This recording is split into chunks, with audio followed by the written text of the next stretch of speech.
अस्सलाम वालेकुम स्टूडेंट्स।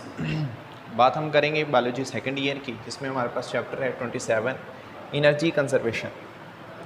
देखिए, सबसे पहले तो हमें ये पता होना चाहिए कि एनर्जी क्या है। द एबिलिटी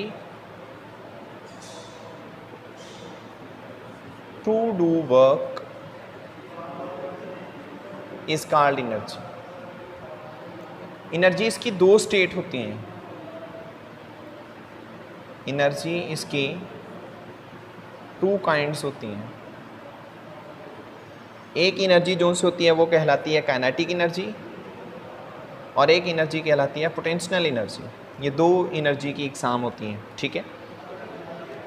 अब एनर्जी, इस चीज़ को कंजर्व कैसे किया जा सकता है और क्यों कंजर्व किया जाता है। देखिए, एनर्जी असल में जितने भी एनर्जी के सोर्स होते हैं वो सोर्सेज असल में लिमिटेड स्ट्रक्चर में होते हैं।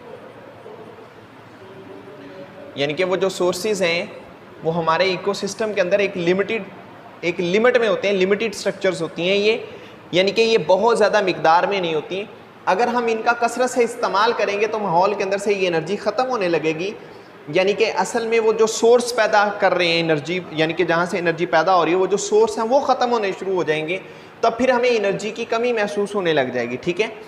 तो फिर हमें कोई ना कोई ऐसा तरीका करना चाहिए जिसकी बुनियाद पर क्या हो कि एनर्जी को हम बचा सकें। डिफरेंट वे होते हैं जिसके ज़रिए से हम एनर्जी को बचाते हैं। सबसे पहले develop and use the efficient machine and engines. जब हम यहाँ पर एफिशिएंट मशीन का या इंजन्स का इस्तेमाल करते हैं, उनके इस्तेमाल से फिर क्या होता है, जो एनर्जी होती है वो कम वेस्ट होती है। एनर्जी की खपत कम होती है, फ्यूल कम यहाँ पर कंज्यूम होता है, उसकी जो कंजप्शन होती है वो बहुत ज़्यादा कम होनी शुरू हो जाती है, जिससे क्या होता है हमारी एनर्जी का वेस्ट बहुत कम हो रहा होता है, ठीक है।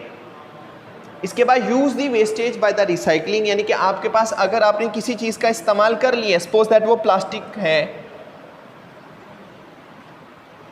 वो आपके पास पेपर है, आपने उसका एक बार इस्तेमाल कर लिए, इन दोनों चीज़ों को रिसाइकल कर लें, मोल्ड कर लें। रिमोल्डिंग के दौरान यह क्या होगा, यहाँ पर जब आप इन्हें मोल्ड कर लोगे, इनसे आगे दोबारा चीज़ें प्रिपेयर की जा सकती हैं। तो रिड्यूस वेस्टेज बाय रिसाइकलिंग, तो आपकी अगर चीज़ें हैं उन्हें आपने कम करना है तो उन्हें बार बार रिसाइकल कर लें। Drives the less walk and public transport use, यानी कि अगर आपने कहीं जाना है तो सपोज दैट वो थोड़ा डिस्टेंस है, तो थोड़े डिस्टेंस के ऊपर हमें कम से कम वॉक करके जाना चाहिए।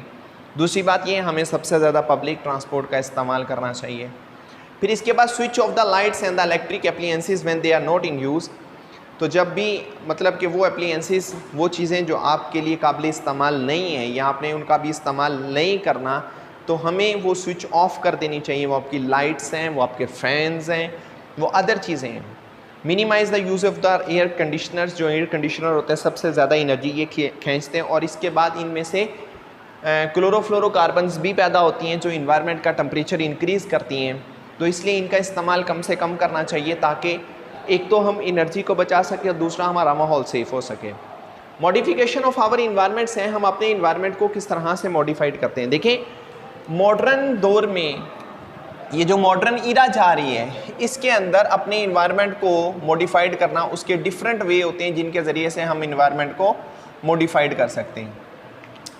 अब उन डिफरेंट वे में क्या होता है,